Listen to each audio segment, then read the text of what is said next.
Hi guys, here I am Daru.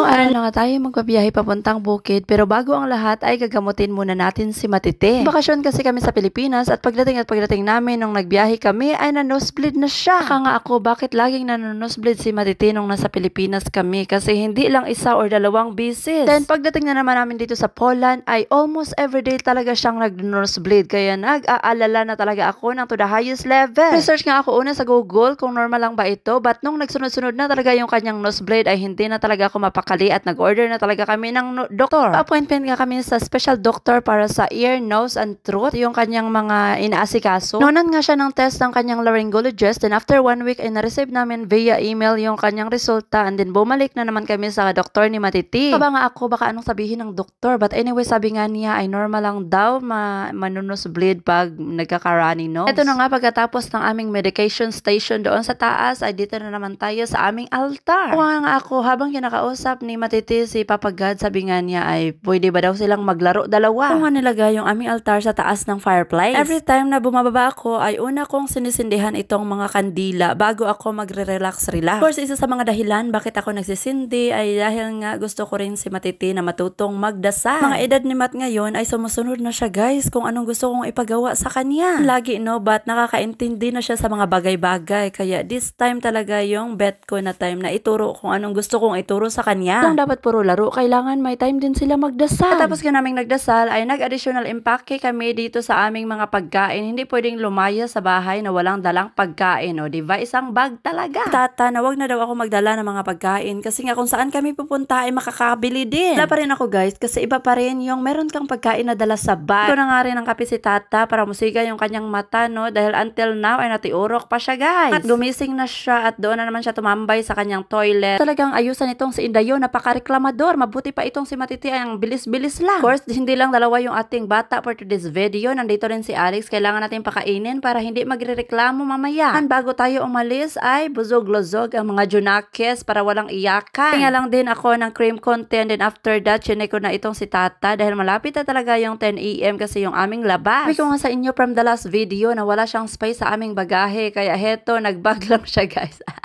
Di pa nga lang ay nagsipagbabaan na kami dito sa baba para ready to go na kasi nga sabi ni Tata is 10 AM yung aming larga. Kitan ko nga itong si Indayon kasi nga ayaw kong magkasakit siya dahil sabi ni Tata ay malamig daw. Aka Maria Jose, tingnan nyo naman yung ating weather for today's video. Nag-jacket pa kami. Kaya sabi nga niya ay magagamit daw namin yung aming mga jacket doon sa mountain dahil sa bukid tayo magbabakasyon. Ito na nga, guys, check na ni Tata yung loob ng bahay, nalock niya na lahat, turn off na yung dapat i-turn off. Kami ay ready to go na. Half hour nga pala yung ating bibiyahiin. Depende kung matraffic na naman tayo mamaya. But at this moment ay 4 kape na lang. Nangalang at nakatulog na itong si Indayon. Hinihintay ko na lang itong matulog yung isa, kasi siga pag mata. Enjoy ka rin naman kasing magbiyahe kasi napakaganda ng mga tanawin, guys. Tingnan nyo. 3 hours nga ng aming pagbiyahe ay gumising na rin itong si Indayon kasi nga nagugutom na, guys. Ikalawang baby food na niya yan. Sila kontento sa kanilang sinima-sima na dala kong mga pagkain at napa-order pa kami dito sa McDonald's. Ayan na nga, guys. At napa-order din aketch ng burger. Ano naman ako sa aking dalang pagkain pero nang nakita ko sila kumakain ay nagugutom na naman aketch. Isan lang nga kaming kumain and after that lumayas na din kami pagkatapos naming kumain. Meron pa tayong 1 and 40 minutes na babiyahiin. Ang ganda ng ating panahon, 21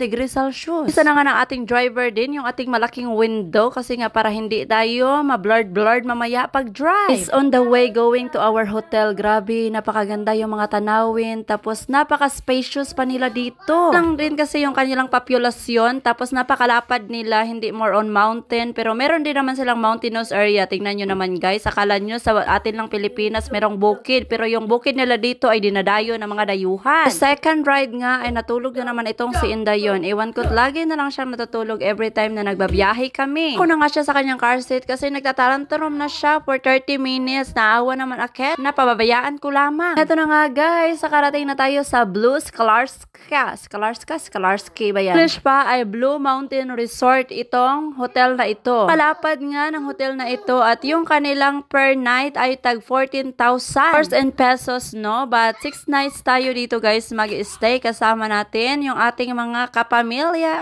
Sana all ibig sabihin. Check-in nga pala muna tayo bago tayo papunta sa ating room. Of course, kailangan natin ng room number at saka card para tayo makapasok doon sa ating kwarto. At pagdating nga namin ay tinarada na naman ni Matite itong castle na Lego. Sabi na naman niya ay magpapabili na naman daw siya ng ganito. May kasing bata yung nagagandahan dito guys. Sinapukan talaga nila oh. At saka si Matite ay gustong-gusto talaga mag-build ng mga ganitong mga Legos. First time ko rin nakakita ng ganitong robot na. Ayan siya guys. O nakita ko lang ito sa mga TikTok sa social media ba. But ngayon nandito na talaga siya. Salita nga rin pala ito siya habang naglalakad at saka nag-excuse me din. Mabuti pa yung robot ay nakaka-excuse me. Tapos nga naming nakuha yung aming card at saka room number. Of course, dumiretso na kami dito sa elevator at 408 pala yung ating room. And then ito na yung ating pa-view sa labas. Dahil nga napagod kami for today's biyahe, kami ay magpapahinga muna. So, Hi guys, I am Daru. And now we're going to have a room tour. So, Mati, what is this? Here's the kitchen. Tell them, here's the kitchen. Here's the kitchen. And open, what is inside the cabinet? Ay, siya pakita ko. Wow! Para lang siyang cabinet, pero refrigerator para siya, oh. Wow! Sosyalan! And then, ayan yung sink. Oh, ayan, may heater tayo. Later. And may basurahan, of course. Hala, meron ko lang panghugas. So, nagdala-dala pa ako. Oh, wow! Ka-nice. Pwede pa lang magluto, guys. Oh! Look at that! Ayan, pwedeng magluto. Pwedeng magluto. Oh.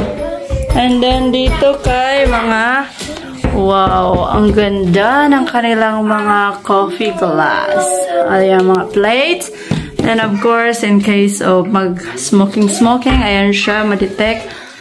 And then, ayan yung front door, yung luggage namin nandyan. Mati? My hi guys, luggage. And ito yung stroller with the foods to siya.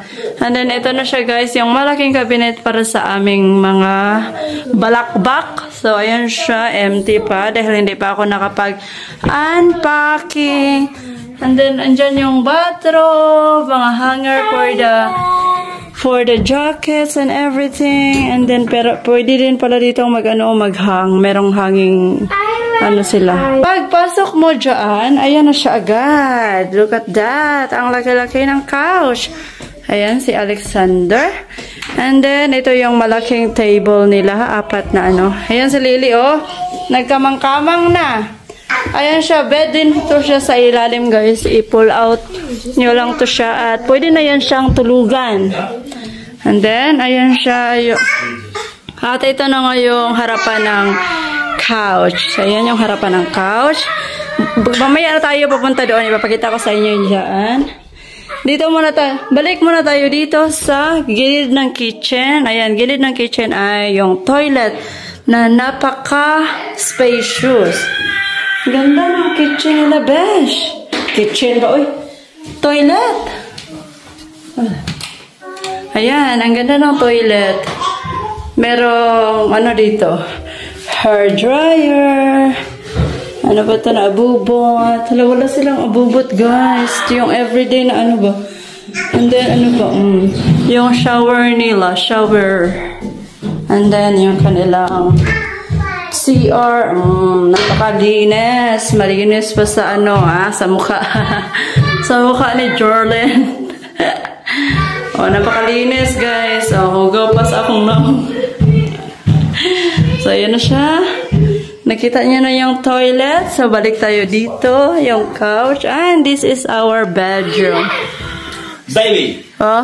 Give me money for the hotel. Only, it's very cheap. Only 90,000 peso. Give me money now. Why? This is not my trip. This is for Alex trip. Why you will... Well, Alex, but you are here. It's okay for me if I will stay in the house. Okay, let's go. Ma, say to Mama bye-bye, Papa. Bye! Oh, Lily say bye-bye too. Oh. Nagkangkarang na usa. So, ito na nga guys, yung aming bedroom. Tulugan lang talaga siya, oh. Ayan siya. And then, May isa na naman cabinet dito na nilagyan ko na ng aking mga balakbak dahil nag-unpacking na ako. Ayan, kinuha ko kasi yan kasi sumasakit na naman yung likuran ni Sir dahil sa kanyang spinal cord. So, check natin yung labas. Uy! Nay, kuan siya, mate! Proszę zejść, powiedziałem. Zejdź stamtąd. To nie jest miejsce. So, nandito na tayo sa labas. Ito yung labas ng aming hotel. And of course, meron ditong dalawang chair and table. Paglabas mo, terrace to siya guys. Oh, glass to siya, so no worry na malaglag ako dito kasi kahit anong tulak ko, napakatigas. Matigas pa sa ano. So, ayan na nga siya guys yung ating view sa Blue Mountain Resort. Blue nga ba siya? Or green or dark? Oh, ayan yung baba. Maraming bato-bato dito guys. Oh.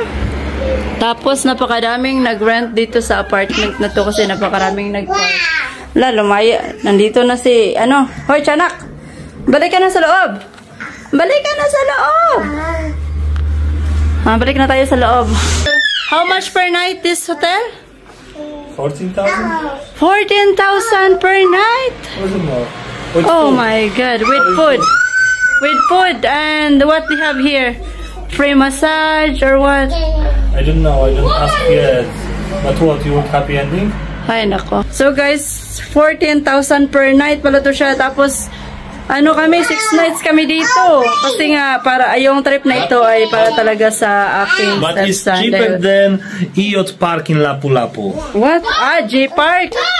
J-Park kasi yung J nila dito kay E yung pagbasa. Iba kasi yung kanilang alphabet dito, guys. Kung pa nga kami nagbakasyones, ay amin munang inalam kung paano ba gamitin yung aming drone na nabili. Kasi namin itong magamit sa aming pagbabloging at gusto rin namin makita ninyo kung ano ang magagandang tanawin dito sa Poland na dinadayo ng mga turista. Ito, bago tayo pupunta talaga sa Bukirin kung saan tayo magbabakasyon, ay papakita namin sa inyo yung view ng aming bahay. Turan pala namin to, kaya maganda-ganda pa at marami pang mga puno at magic. Nandito na tayo sa Bukirin kung saan, sabi ko sa inyo, ito sa mga dinadayo ng mga turista, ang pangalan pala ng bukid na ito is Sklarska. Paano ba ito banggitin? Sklarska Poreva. Well, ask me how first, what is the correct pronunciation of this place? Kasi ako ay nanonosbrid. Sklarska Poręba. So, ayun na nga guys, ito na nga yung kanyang view. Thank you for that, Mikalkal. Second time pa nga lang namin nagamit yung drone na ito, kaya pagpapasensyaan nyo na yung ating makukuha na video for today's video. Naman siya perfecto ang pagpapakita namin sa inyo ng mga magagandang tanawin dito. But ayan na nga siya guys, makikita naman para naman siyang lamigas. Nga lang, at ngayong araw na to ay hindi talaga siya napaka-windy, pero windy siya konti lang, kaya pinilit ko talaga siya na maggawa siya ng drone video guys para sa inyo. Anyway, ang pagpapalipad pala ng drone dito sa Poland ay meron siyang law, kaya hindi ka pwedeng makapalipad-lipad lang kahit saan. So our daily vlog as always, kaming dalawa ni Indayon ang unang nagigising sa umaga, kaya pagising namin guys, grabe napakainit. Kasi natata sa akin bago ako nagpacking guys, ay napakalamig dito sa bukid na ito. Yun na lamang yung aking napacking na mga gamit ay mostly makakapal. Kasi sa akin na mga damit ay mostly turtleneck yung aking nadala. Na-catch, balik-balikin ko na lang itong aking mga damit na pang summer kasi nga mainit na talaga siya ngayon. Tapos kung ang prepare yung aming mga susuotin na damit for today's video ay naligo kami agad-agad ni Indayon kasi alam nyo na guys, si Tata pag gumising ay talaga siyang nagtatambay doon sa CR, kaya pagkatapos kong binihisan si Indayon ay binigay ko sa kanya dahil naginawan ko siya ng kape. O kasi matiurok lang siya for today's video kasi nasasayangan akit siya oras. Lakad-lakad ko nga muna si Indayon habang ako dito ay nagyun na sa gang.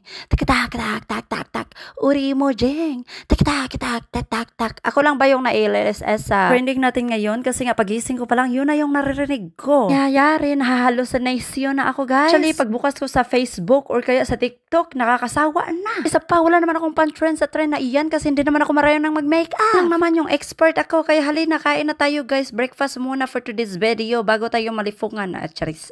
Napamahal kami sa bayad sa hotel na ito dahil nga full package yung aming pagkain. Kahit maraming pagkain, it moderately pa rin. Kasi nga namin kumain ay sumakay kami ng elevator kasi nga nasa 4th floor kami at number 408 yung aming room. Kasi Tata, kung nasarapan ba akit sa pagkain nila dito sa hotel. Okay lang naman. Ang importante ay nakakain ako. Kasi ako mapili sa mga pagkain. Ang importante ay merong sudan. May ulam at saka rice. Relax nga lang kami for half hour. Then after that ay umalis na rin kami dahil pumunta kami dito sa Falls Dix Falls. Pupunta tayo sa Busay dito nila guys. Taga Germany nga, Czech Republic ang dumadayo dito para makita yung kanilang Busay. O diba marami talagang pumupunta dito sa bukid. Guys, yung kanilang Busay dito or mapadagat man is for their eyes only. Hindi gaya sa atin sa Pilipinas na pwede tayong maligo. Kahit nga mainit dito or summer sa kanila ay malamig pa rin yung tubig para pa rin nilagyan ng ice. Kaya mga taga ibang bansa na wala sa tropical country ay pumupunta sila gaya sa atin sa Pilipinas kasi napakaganda ng ating weather. Gusto talaga nila yung mapainitan sila kasi dito sa amin ay sa amin. Kung saan ako ngayon ay napakalamig talaga. Mapa summer man, winter, autumn, fall, spring o ano ba yan dyan na season. Mostly yung mga routine na ng mga tao dito ay nagbabiking at saka nag-hiking sa mga kabukiran. Ganda naman kasi ng kanilang view ng kanilang bukirin dito guys. Nga ni tata ng souvenir yung mga bata pero sa akin guys hindi na ako nagbili-bili. Nasasayangan ako sa kwarta. Sa akin lang meron akong vlog. Akin yung mga ginagawa kong vlog everyday is yun na yung souvenir ko. In the future makikita ko pa. Tsala yung aking mga edik ay makikita ko yung kanilang paglaki. Nga yung second time na pinilapad ni tata yung aming palaka. Then after palipad ay pumunta kami dito sa kanilang mini zoo. Excited nga ako kasi hindi pa nakatouch si Lily ng rabbit or kaya chicken or ano mang meron sila dito na mga hayop, no? Kahit napakapanghe or mabaho talaga yung mga pupo ng rabbit. But anyways, ang importante ay nasayahan si Lily at saka si Matite. Wakan ko nga sa kanila yung chicken guys. Hindi ko lang na-videohan kasi wala naman akong cameraman. After that ay pumunta kami sa kanilang mini playground kasi mini zoo to ito, no? Kaya meron din silang mini playground. Hangad-hangad nga ito si Mikalkal. Nakikita daw siya ng tiroy-tiroy sa kalangitan. Ayan na nga guys, nakita siya ng aking cellphone. Oh, na lang talaga tong Samsung, no? Nakikita pa kahit na anong napakaliit doon sa kalangitan. Tapos nga namin doon sa mini zoo ay nagdesisyon kami na pumunta dito sa Dino Park. Iba pa kasi yung oras at ayaw naming maboard yung dalawang batuta kasi pag nasa kwarto lang ay laging nag-aaway. Baka pala pumasok ay kailangan magbasa ng rules and regulation and then ito na nga yung kanilang prices here. Of course, hindi ko binasa yung rules nila kasi mahapunan akit. Ito na nga, kailangan mo ring magbayad bago ka pumasok kasi baka ikaw ay ipapulis. So nakapasok na kami guys, 5,000 ito yung aming nabayaran but hindi kami mag-i-stay dito whole day. Always, ang saya-saya nila ni Matite. O, tingnan nyo naman yan, nag-slide-slide na agad. Akala ko talaga ay merong mga real dinosaur dito pero mga estatwa lang para meron guys. Marami nga naman kaya dino yung kanilang pangalan sa park. Ikaw kay Mikal ay picturean mo kami ni Lily kasi sayang yung ating binayad. Ang importante ay meron tayong mga remembrance. Yung ginawa namin dito ni Lily ay nagpicture-picture lang at nagpapakyot. Charis. Tapos ang mama naghihintay kung kailan na naman kakain. Hanguli yarn. Mga tata, bago tayo makaalis ay kailangan nilang libutin yung Dino Park na ito kung anong meron kasi nga 5,000 yung aming nabayad. Parang playground lang naman yung aking nakikita at saka mga estatwa ng dino. Nga itong malaking batuta kasi nagugutom na daw siya kasi every morning pag kumakain kami ay hindi talaga siya kumakain ng marami. Eto, napapa-order sila. Of course, nagugutom din to sila guys, no? Kasi nga grabe ka hyper pag naglalaro. Ito, napa-order sila ng french fries, chicken nuggets, and then si tata nag-order din siya ng burik na soup nila. Sabi nga niya ay para sa akin daw to pero puro potato naman yan. Oy, hindi man ako mahilig sa potato. Tapa, hindi man ako nagugutom kaya nagpa-order na ako sa kanya ng espresso na kape. Pala yung kanilang restaurant dito sa Dino Park. Ayan siya guys. Tapos ka namin kumain ay nag-uwian na kami kasi natantrum na si Matt at saka si Lily. Nga na nga lang kami pagkatapos ng lakad na yon. Then after that ay kakain na naman kami. Ayan na nga guys yung aming pa-dinner. After kain ng dinner ay nagbihis na naman kami kasi nga kailangan na naman naming mag-pool time. Sa aqua park na naman tayo para walang away.